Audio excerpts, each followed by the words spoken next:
middle portion of the Gita, chapter 7 to 12, are speaking on devotional service.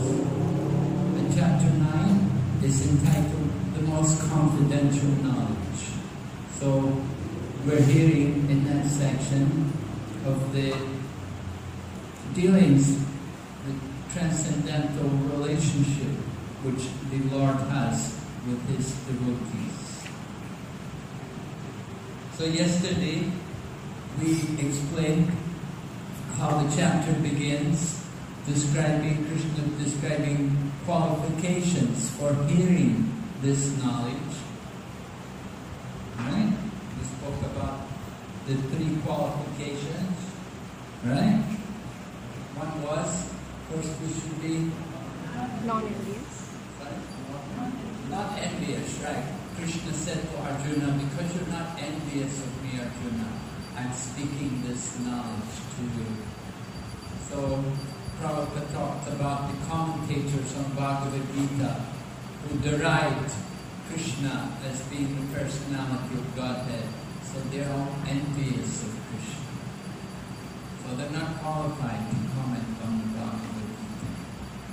Like so many interpretations, speculators present their commentary on the Bhagavad Gita of no value. And then another qualification we said was generous, right? Like a king, right? Because the king of knowledge and Rajaguyam, most confidential knowledge.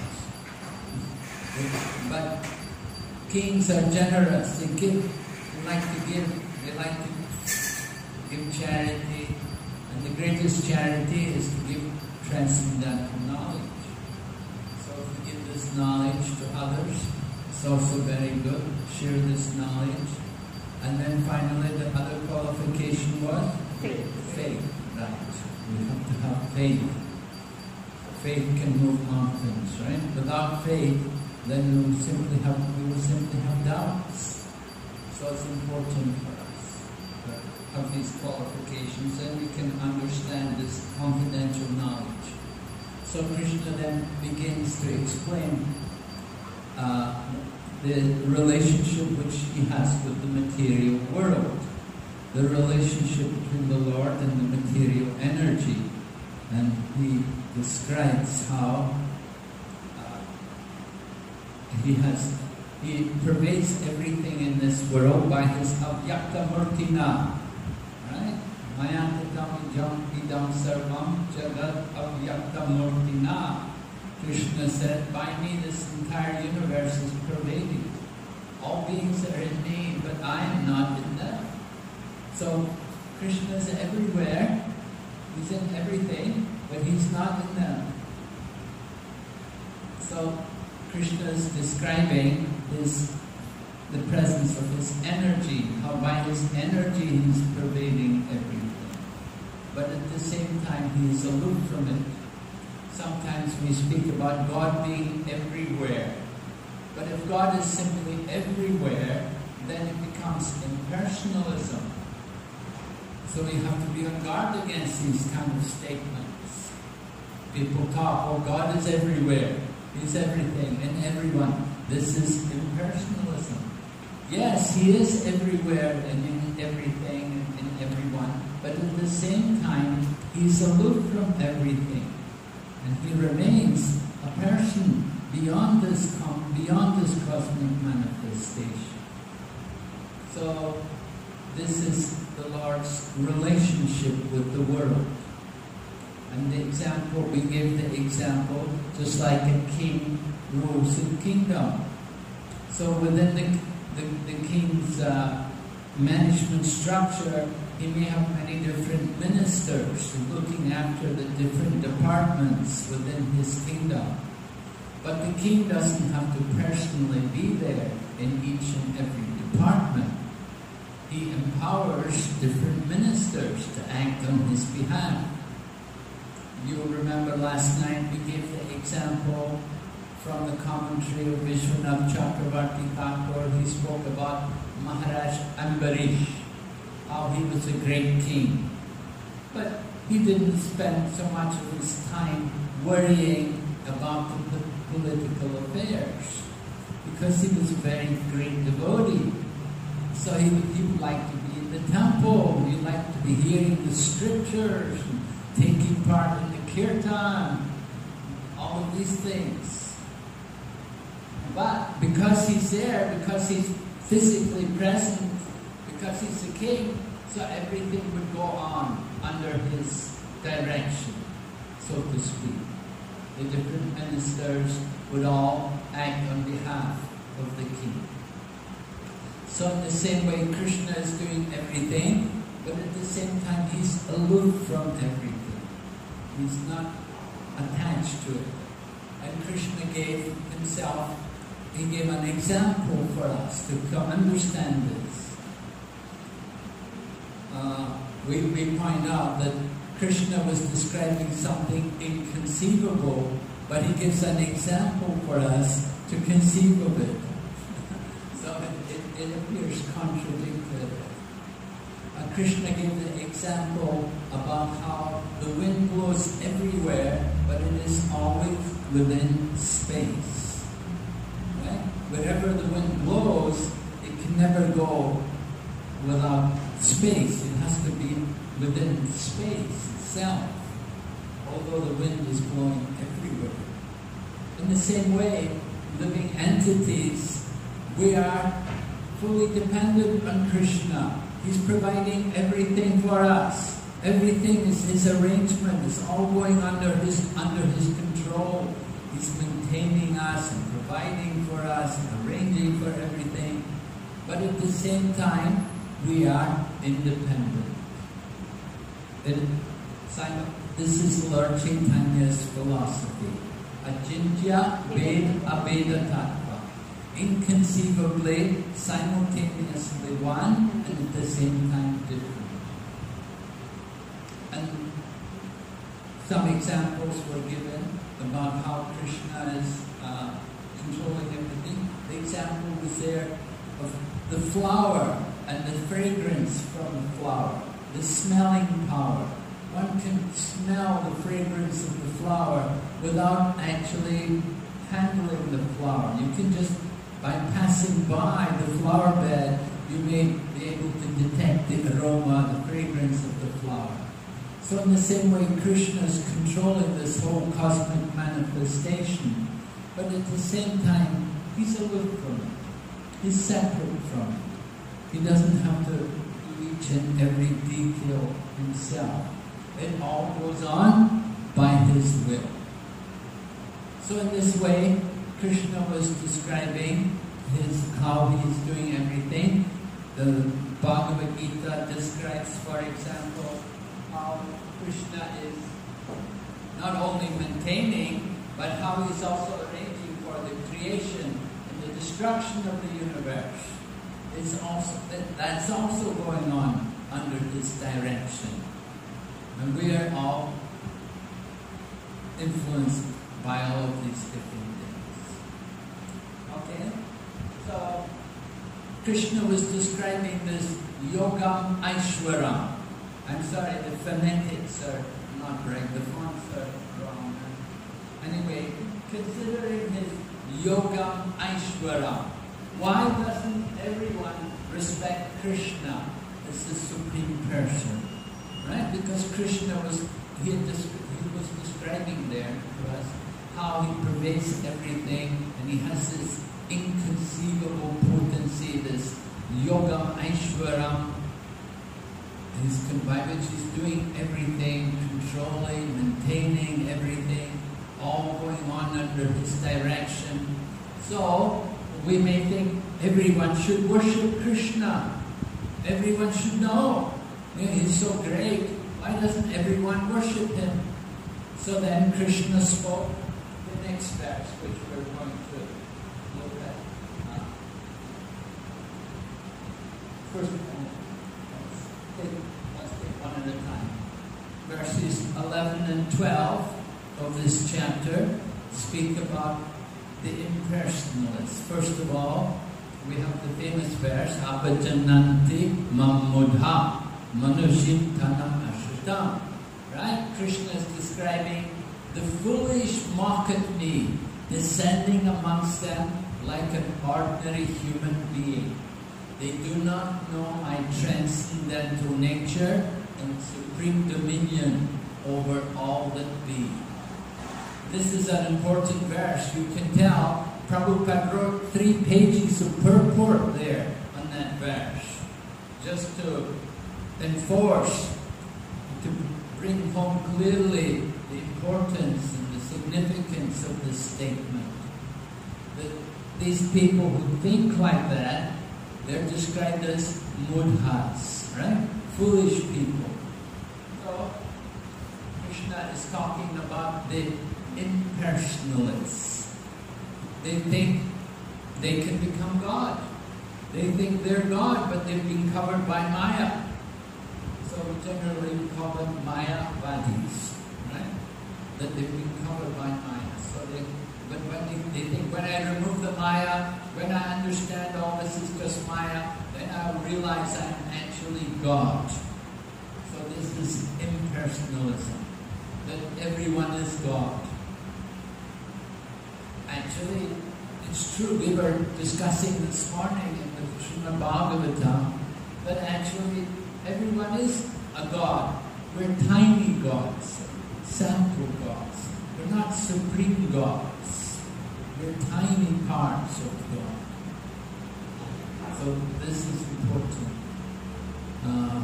So impersonalism, Prabhupada's mission, Nirvishesha Shunyavadi, Paschatya, delivering people, particularly the Western world, just like Malaysia follows the Western world, right? Delivering people from impersonalism and voidism. Very, very strong, very powerful influence on people. Impersonalism and voidism, the desire to become God. And why should we want to become God? Because then we can do anything we like. We don't have to follow any rules, regulations. Because we think, I'm God. I can do what I like. Don't tell me what to do. So Prabhupada has to teach us how to defeat this impersonalism, this nonsense, bogus philosophy. So Krishna describes these people are foolish. They think Krishna is an ordinary person. They think he's an ordinary human being.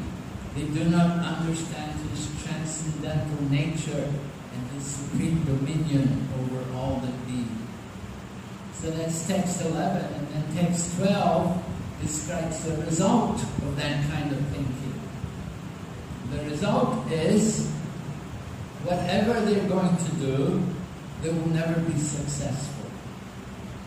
All of their efforts for fruitive activity or speculative knowledge, whatever they try to do, they will never succeed.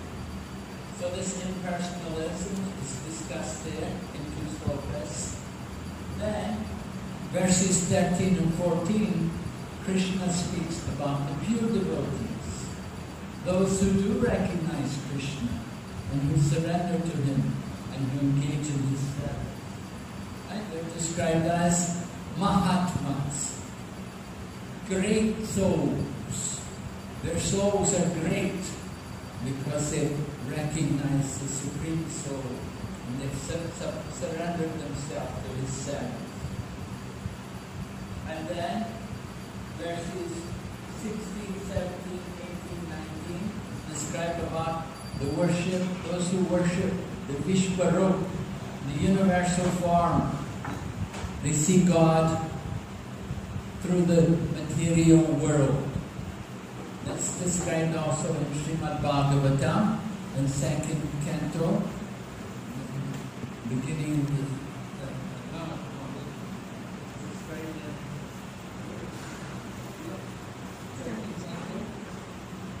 anyway, described in Srimad Bhagavatam how materialistic people, they're not able to understand the Lord in the deity. They can only see the world or the universe as a form of God. And they worship the world, they worship the whole universe as being the body of God. We speak about the trees as being hairs on the body of God, and the rivers as being veins on the body of God. Then the sun is like the eye of the Lord. And all the different planets, they're all representing different bones in the body of the Lord. So in this way, the whole structure of the universe is compared to the anatomy of the Supreme Lord. People cannot see God in the deity, they see God through the universe. So they see Krishna, they're worshipping Krishna, but in a different way. So that's 16 to 19. And then, after describing those who worship the universal form, there are others who see God in many different forms, appearing in many different ways. And they're worshipping actually demigods, or devas, what we call in Malaysia as devas. Right? But Prabhupada generally more clearly defines them as demigod worshippers. They worship the Lord in these different forms. Okay. So here's the famous verse speaking about impersonalism. Lord Krishna is very strong in describing these people. He calls them mudhas, or foolish people, because they cannot understand the transcendental nature of Krishna's body. Of course, Krishna appears like a human being. We appear. It's not that Krishna appears like us. We have taken the form of Krishna. Right? Where man is made in the image of God, it's not that God is made in the image of man. First there was God, and we have taken the form from God. So Krishna appears in his human form, and people think he's an ordinary person. People also think Krishna took birth. They think Krishna died. They think he got shot in the foot by a hunter. Did you ever hear of anybody dying because he got shot in the foot? But this is the ignorance of the foolish people. So foolish people, they do not understand Krishna's transcendental.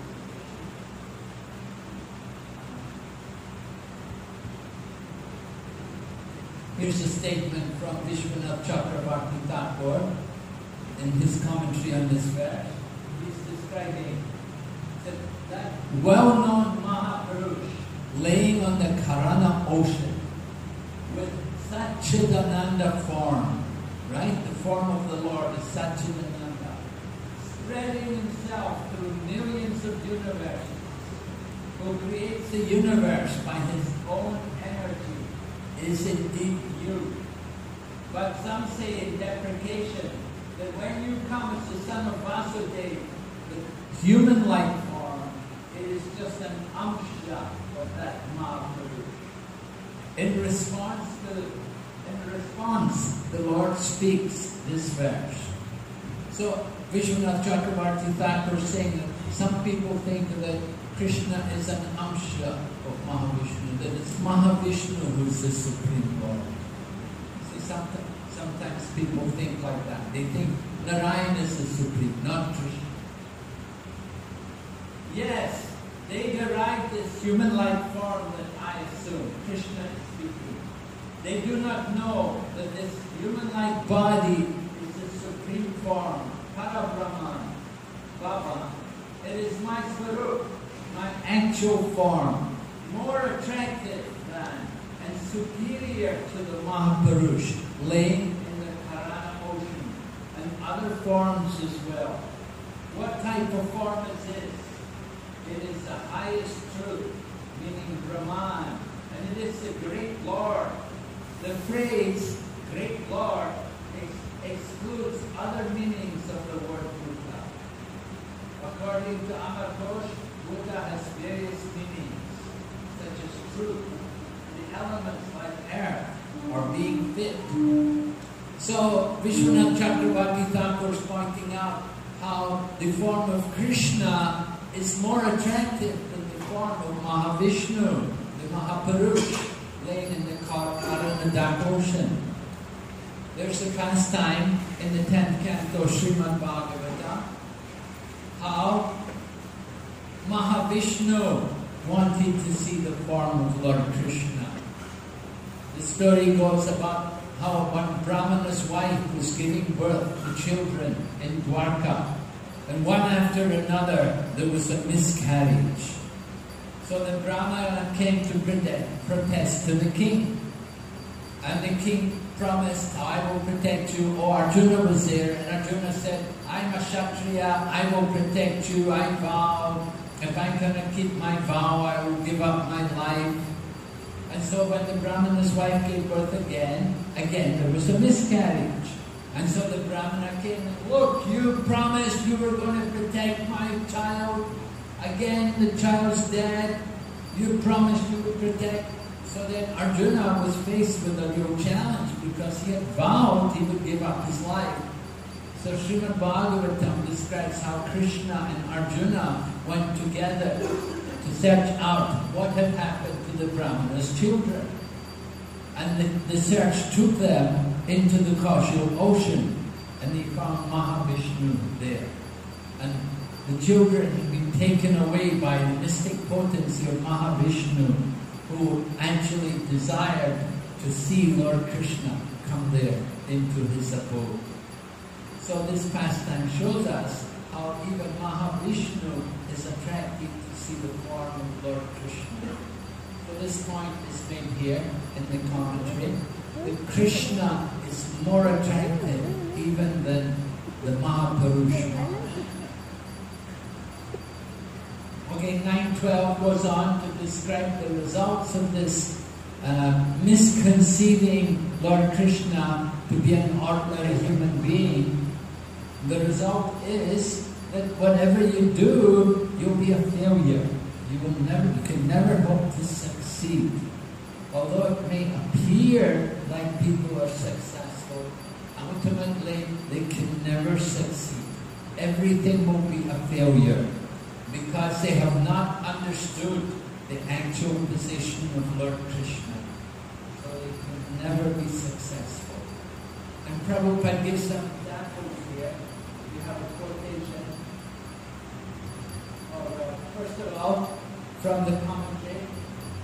What is the destination of those who do not accept you, Krishna, as the Lord, and think that you have a human material body? Even if devotees are in this condition, their aspirations are in vain. Mogata. They do not achieve salokya. Salokya means liberation into becoming a resident on the same planet with the Lord, or whatever else they have desired. If they are karmis, they do not attain the desired result of their actions, such as swarg, going to heaven, moga karmana. If they are dhyanis, they do not attain the result of knowledge, liberation, moga dhyana. What do they attain? They assume the nature of rakshasas. Not a very nice destination, right? This is the result of their misconception. Moga karmana means fruitless, baffled. Whatever they are doing something, but at the end, they will find it frustration. They are not happy. Take, for example, we have practical experience in India. Mahatma Gandhi. He was a great worker for national emancipation.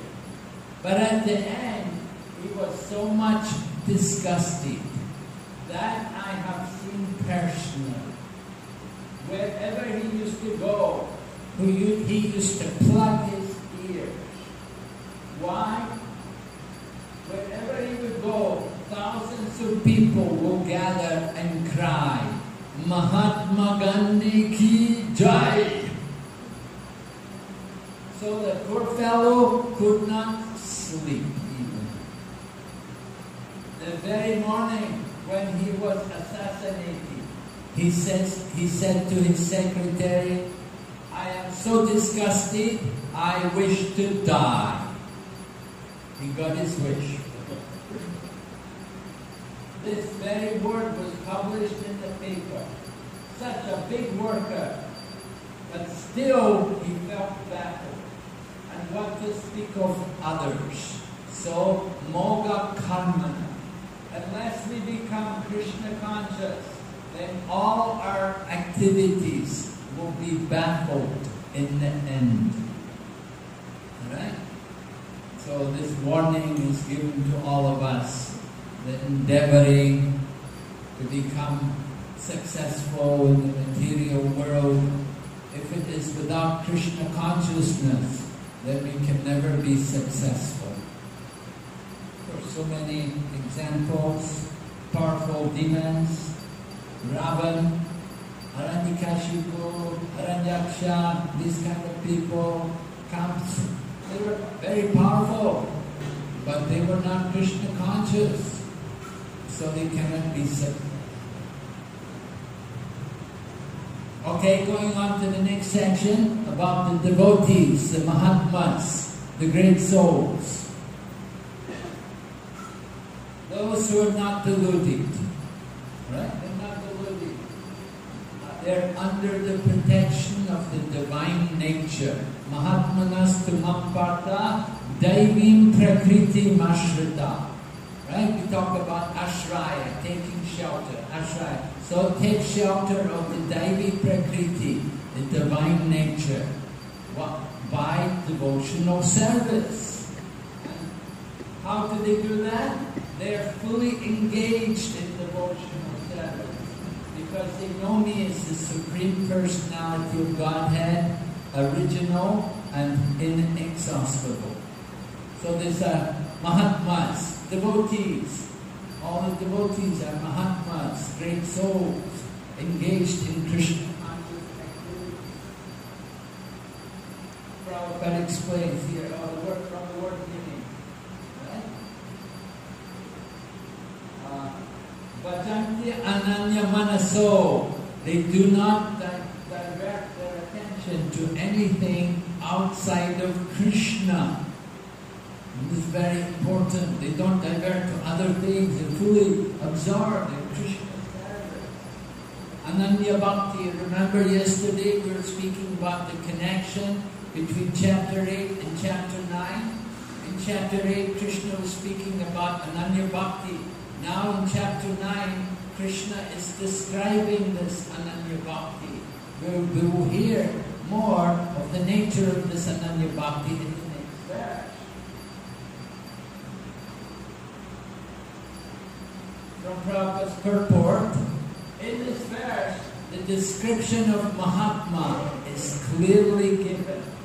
The first sign of the Mahatma is that he is already situated in the divine nature. The guidance of the spiritual nature is called Daivi Prakriti. So when one is promoted in that way, by surrendering to the Supreme Personality of Godhead, one attains to the stage of a great soul, Mahatma. Mahatma does not divert his attention to anything outside of Krishna, because he knows perfectly well that Krishna is the original Supreme Person, the cause of all causes. There is no doubt about it. Such a Mahatma develops through association with other Mahatmas, pure devotees. They are simply attracted by the two-armed form of Krishna. Sometimes Prabhupada will be more liberal, but here in this particular case, he talks about simply attracted to the two-armed form of Krishna. So this is Mahatma, fully absorbed.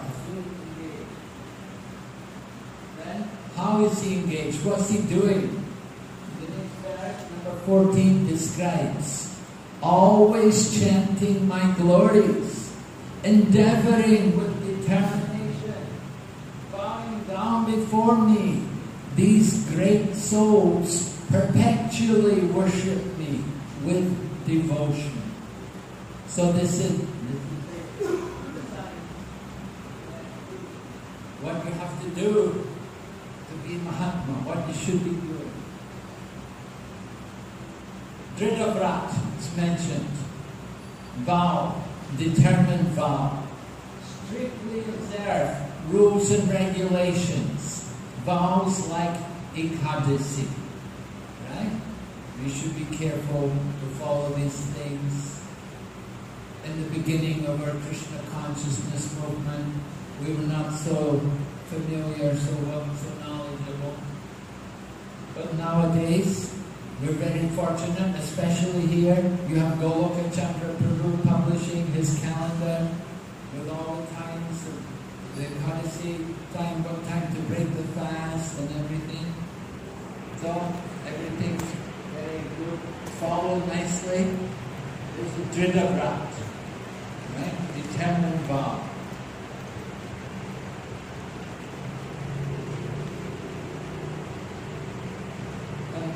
Worship Krishna. Santatam Kirtayantama. Our impersonalists, they also do kirtan. But our kirtans will certainly be different from the impersonalists. Just like these impersonalists, they do kirtan, they'll chant any name.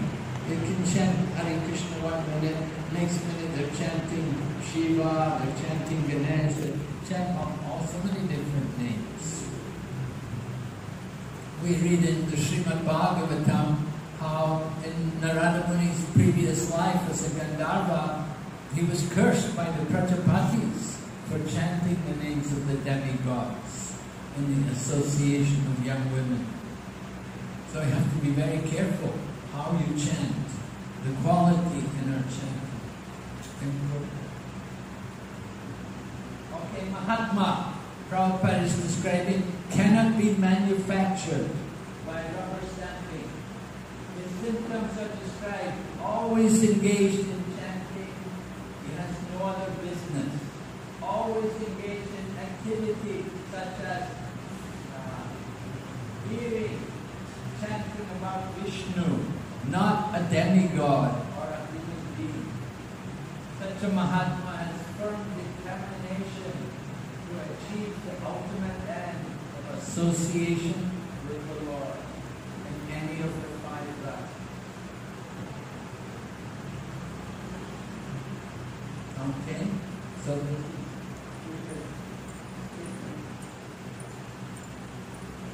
Prabhupada's example, the figure of Mahatma. We can see it in Srila Prabhupada's life, how he personified the Mahatma. He was chanting by constantly preaching the message of Krishna. Chanting is not just only chanting japa and kirtan, but speaking about Krishna. That is also kirtan. So Prabhupada did a lot of kirtan, and his kirtan was also his books, writing his books. That was also kirtan, because from his books, so much kirtan is still going on today. So this is, Prabhupada showed us the behavior of the Mahatma, constantly chanting the glories of the Lord, and very determined, how he minimized his eating and sleeping.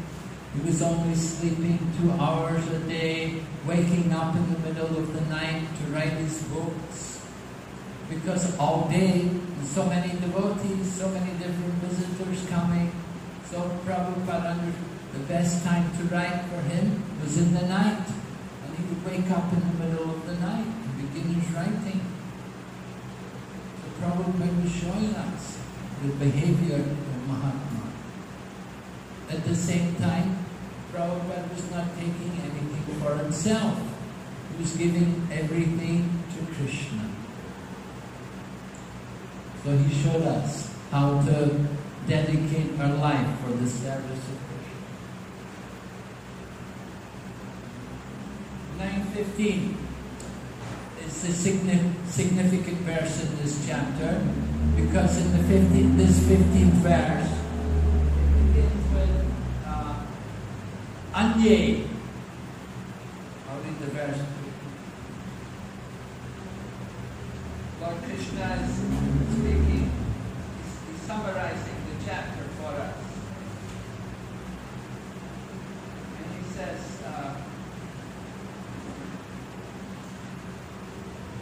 others,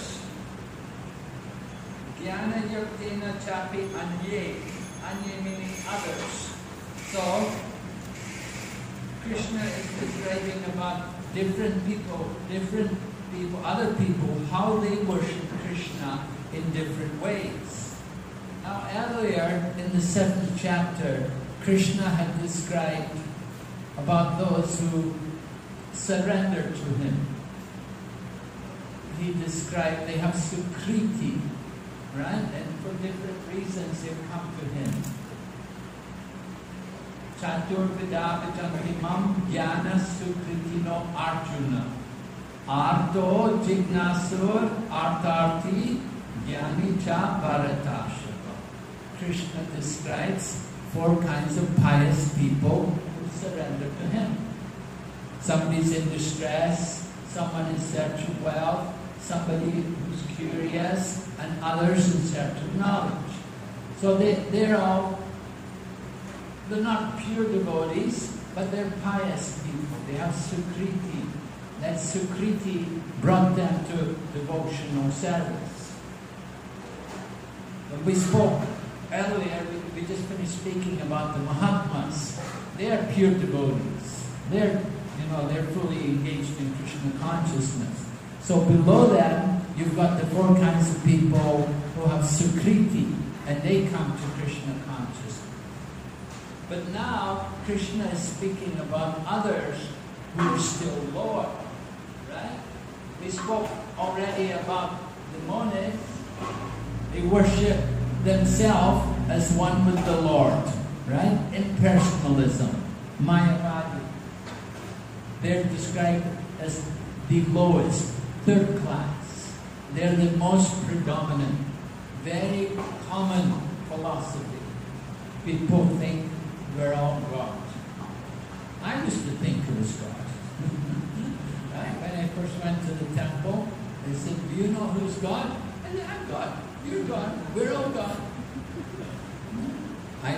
That was what I'd been taught. I read books of all the Mayavadis. I read these different yogis' books. That's what they were all speaking. So I didn't know, but the devotees defeated me. So monads, they worship themselves as one with God. That's described in verses 11 and 12. And then we will hear about Kritakvena Bahuda. In other words, demigod worship. Many different forms. They think God comes in many different forms, different features. They concoct these different forms. And they think it's all a means to ultimately the oneness. So this is demigod worship leads to impersonalism. And that is described also in the 9th chapter, verses 20 to 25. But before that, we will hear about those who worship the universal form. Vishwato Mukham, right? The many faces, seeing God in the universe, recognizing everything in relation to the form of the Lord. The material world is a form of God. So that's another form. This, again, is lower. These people, they don't have the sukriti to directly take up bhakti yoga, like these other 4 kind of people who were described in the 7th chapter. So these different people are going to be described for us.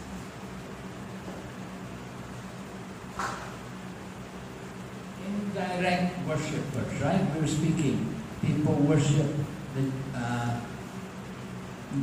these different forms, different demigods. So Prabhupada speaking. Now those who are directly worshipping the Supreme Lord, Sri Krishna, they have been described as Mahatma. And there are others, worshippers. They cannot conceive of the Supreme Personality of Godhead directly on account of being less advanced. Therefore, they have been described here, ananya, others. So others, they worship the Absolute Truth in three different ways.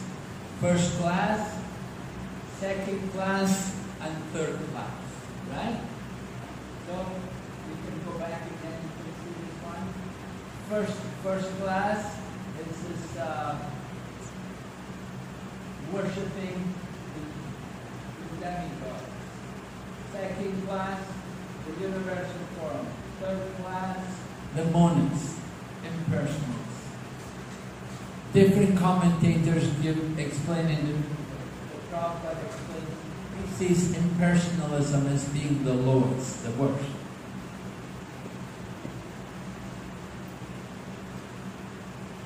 So verses 16 to 25, describing Krishna as the supreme form of worship. Seeing Krishna in the universe, it's all described. You can read some of the verses. Krishna is describing text 16. But it is I who am the ritual, I the sacrifice, the offering to the ancestors, the healing herb, the transcendental chant. I am the butter and the fire and the offering. I am the father of this universe, the mother, the support, and the grandsire. I am the object of knowledge, the purifier, and the syllable Om. I am also the Rig, Sama, and the Yajurveda. I am the goal, the sustainer, the master, the witness, the abode, the refuge, and the most dear friend. I am the creation and the annihilation, the basis of everything, the resting place and the eternal seat. O Arjuna, I give heat and I withhold and send forth the rain. I am immortality and I am also death personified. Both spirit and matter are in me. Okay? So Krishna is describing here the universal form. How everything is there within the universal form.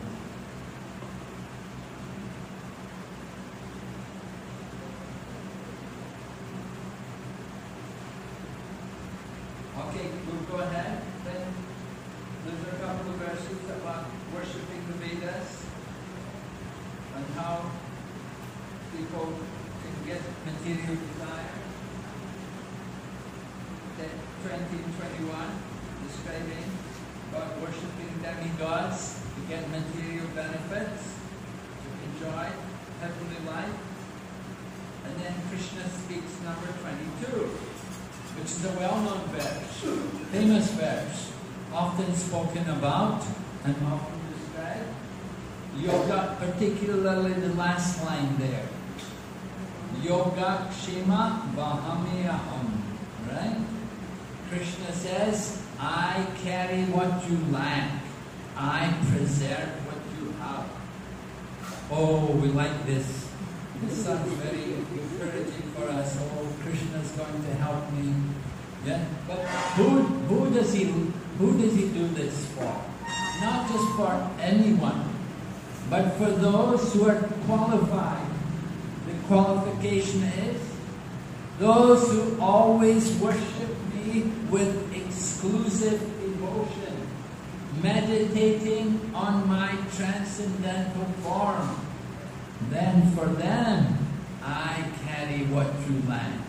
I preserve what you lack. So if we want to get that kind of reciprocation from Krishna, we have to qualify. That's the qualification.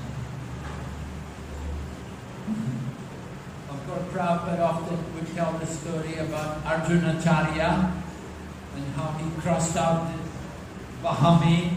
He thought Krishna wouldn't do it himself. He thought it must be Karomi Aham.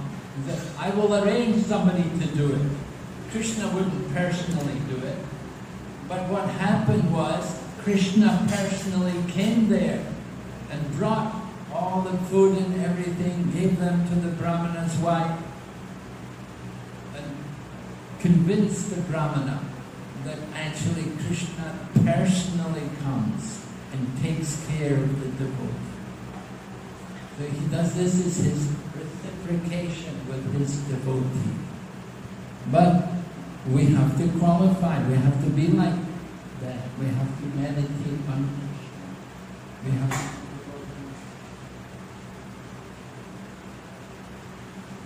Vishwanath Chakravarti's commentary is that, on the other hand, the happiness of my ananya bhaktas is given by me. It is not obtained by pious acts. Right? The happiness the devotee gets is given by Krishna. It's not just good karma. The happiness, somebody's pleasure in life, for the devotee, it's arranged by Krishna. They are at all times well versed in matters concerning me and are always ignorant of all other things. Or the phrase can mean that they constantly desire to be in my association.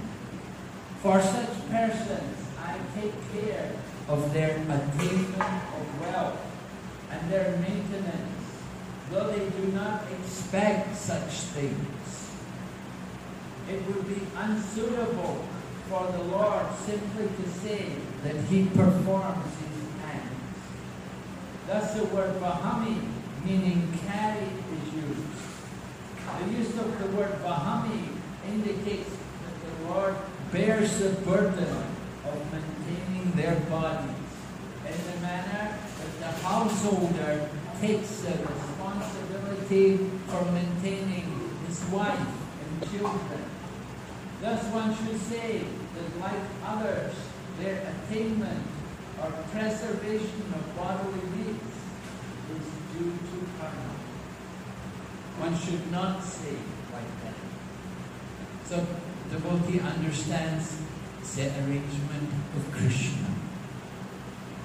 And similarly the suffering, not only the happiness, but the suffering of a devotee is also the arrangement of Krishna.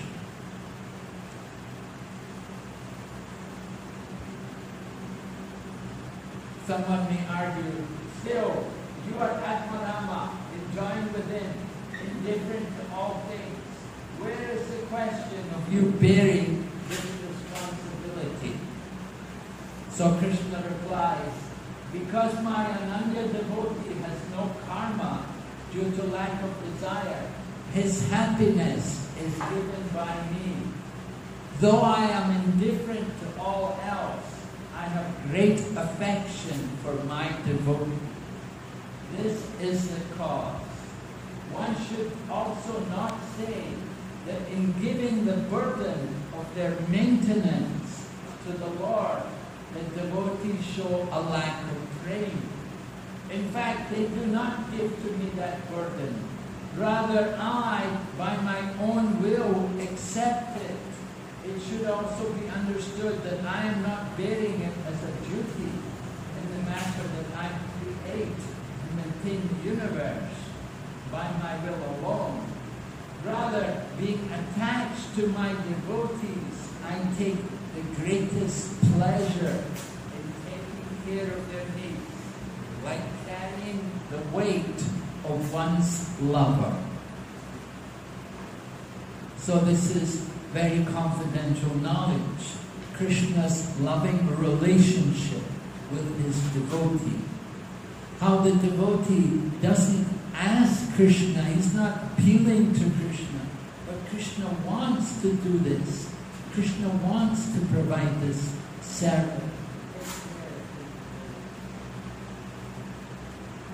And you may have had some experiences yourself where we've actually experienced Krishna taking care, providing for us. Why is it not a burden for Krishna to maintain his devotees? It's not a burden for Krishna. It's so easy for Krishna to do these things. He can do it without any consideration. Because when we want to do something also, when we have a strong feeling of attachment and desire to want to help, it's not difficult. We want to do something. If we have that desire, then it becomes very easy for us. So for Krishna also, we have many examples how Krishna provides, takes care for the devotees, how he is arranging for everyone. Particularly the devotees in the beginning, they had no money, but still somehow, you can read, I was reading Shyam Sundar's book about hunting rhinos with the Swamiji. And it was amazing, so wonderful how they lived there in London in 1969, 68. They came there to England practically with no money at all. And Shyam Sundar and Malati had a young child also. But somehow, they did so many wonderful things. They met George Harrison, and he made the record, the Govinda record for them. They made the Hare Krishna mantra recording, went all over the world, they became world famous. Krishna just arranged all these things very easy because they were so surrendered to Krishna. So there are many examples. The devotees, when they first came to Malaysia, what was the name? Janaki and her husband? Ramcharan, right? They came here. Yadubara and his wife Vishaka. They came here. And there were no temples, there were no devotees, but they were here, they were preaching. Amoga came, Hanuman, but Prabhupada came that time first, before any of them. Amoga came here with Hanuman Swami. Prabhupada came,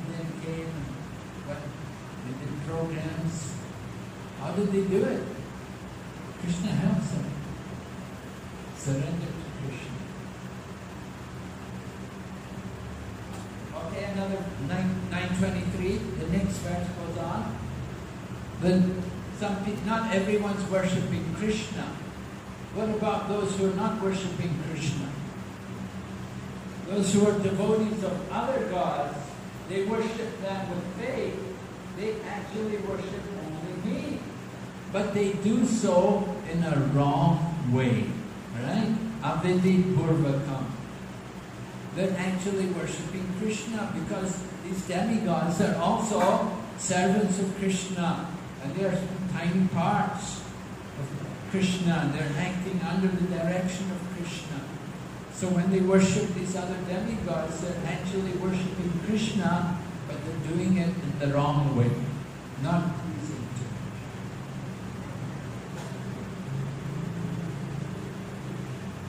Prabhupada explains in the purport, one has to follow the laws made by the government, not by the officers or directors. Right? The demigods, the different devas, these are like the officers and directors. Similarly, everyone is to offer his worship to the Supreme Lord only. That will automatically satisfy the different officers and directors of the Lord. The officers and directors are engaged as representatives of the government. And to offer some bribe to the officers and directors is illegal. This is stated here as Avidi Purvakam. In other words, Krishna does not approve the unnecessary worship of the demigods. This is important information for people here in Malaysia, right? A lot of demigod worship goes on here. People don't know that this is Avidipurvakam. They're not familiar with the message of Bhagavad Gita. They chant so many other things. They don't know Bhagavad Gita. We have to preach more. Keep preaching.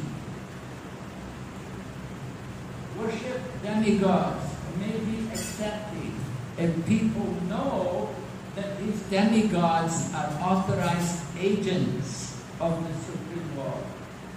There is acceptance of the Lord. But these fools who do not accept the Supreme God and misunderstand that this particular type of demigod is all in all, they are doing nonsense. They are placing so many competitors of the Lord. That is avidipurvakam. That is illegal. Nobody can be a competitor of the Supreme Lord. The Supreme Lord is known as Asamam Urva. Nobody is greater than the Supreme Lord, and nobody is equal.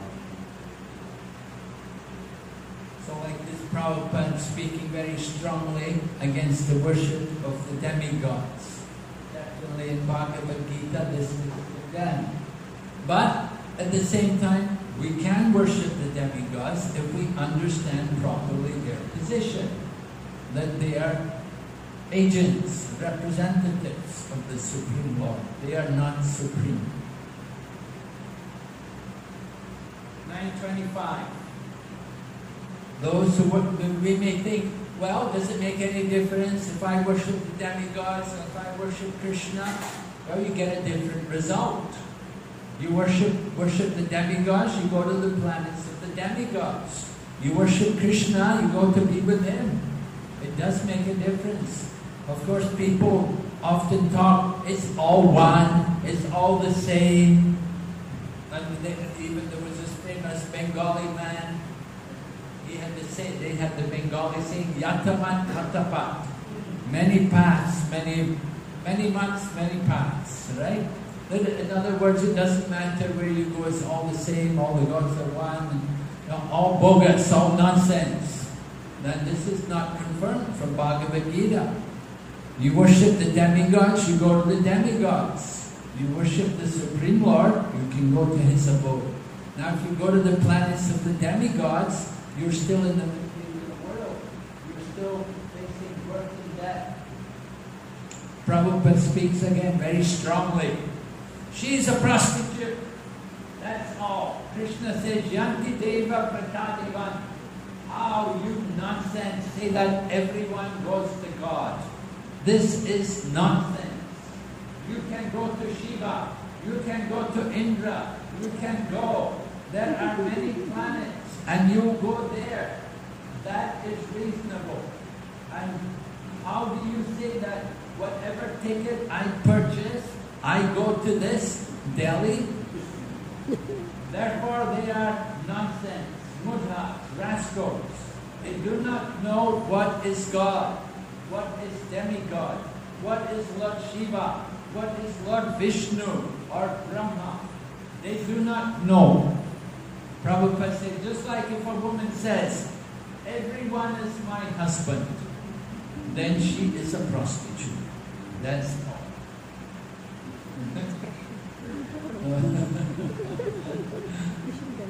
Prabhupada, interesting way of presenting it. Okay, so 926, the famous verse, important verse. We'll finish on this verse, but very important verse. Patram Pushpam Palamtayam. Krishna is explaining how we can please him, how the process of bhakti yoga is so easy, can offer these simple things. And of course it's not the offering which is important, but what is important is the devotion. Just like you can see in this verse, bhaktya is mentioned there. Bhaktya. I was just reading Also, Prabhupada was speaking on this verse, and he was saying that, he said, not just anyone can offer to Krishna. Krishna won't accept. He said, you want to offer to Krishna, you have to be chanting. If you're not chanting, Krishna will not accept. And Prabhupada even said, you should be initiated. You're going to offer to Krishna. He said, those who are initiated should offer. Krishna won't accept from just anyone. Prabhupada. And also it talks about devotion, this devotion. Prabhupada, in one of the commentaries by the Acharya, he talks about the importance of cleanliness. He said, when the woman is contaminated, she can't make offering. She's not clean. She shouldn't be offering to the deities in contaminated state. So, because bhakti means also devote, that we'll care about our cleanliness. If we're not pure, then we can't offer to Krishna. So many requirements are there. Of course, the devotion is important. The example is there, Vidura. He's giving the banana skins to Krishna. Krishna came to his house and he's so excited. He threw away the bananas and gave Krishna the banana skins. But Krishna thought, it's my devotee, he's offering with love. Krishna accepted. But when Vidura, or when Duryodhana offered and cooked a big meal with best ghee and everything, then Krishna didn't want. So somebody asked me, one of the Chinese devotees, they were saying to me that, somebody offers to Krishna, why doesn't he accept? An interesting question, why doesn't, somebody's offering to Krishna, why Krishna won't accept? But the point is that they're not devotees. Duryodhana was not a devotee. Krishna said to Duryodhana, if you're envious of the Pandavas, then you're envious of me. If the Pandavas are your enemy, then I must also be your enemy. So Krishna doesn't want to accept things from the enemies. Why not? Because the enemies have their motives. They want to do harm to the devotees. They don't have the good heart. They will give to Krishna, but they want Krishna to bring some harm against his devotees. They have their motives. The demons, they have their motives. Just like Hiranyakashipu is worshipping Brahma. Why? He has his motive, He wants to be immortal. Why does he want to be immortal? He wants to conquer and enjoy. He wants to take over heaven. He wants all the material power, sense gratification. We all have so many material desires, demonic desires. So therefore, Krishna does not encourage these kind of people. They're not devotees. So why should we accept anything from them? Of course, we give people a chance to become devotees. There's a lot of people in the street, just like we may go out on the street and distribute books. Now, are we going to give a book to somebody who's not a devotee? Yeah, we would do. We give them the chance to become a devotee. But Krishna personally, he doesn't have to accept their work. But devotees are more merciful than Krishna. Krishna doesn't, because they're against the devotees. But the devotees more merciful than Krishna. Just like Lord Chaitanya was ready to kill Jagai and Madhai, but Lord Nityananda pleaded with him, no, you have to be merciful in this age. Give them a chance to become devotees. Okay? So, we will stop here. Any questions? Yes? Madhur, yeah.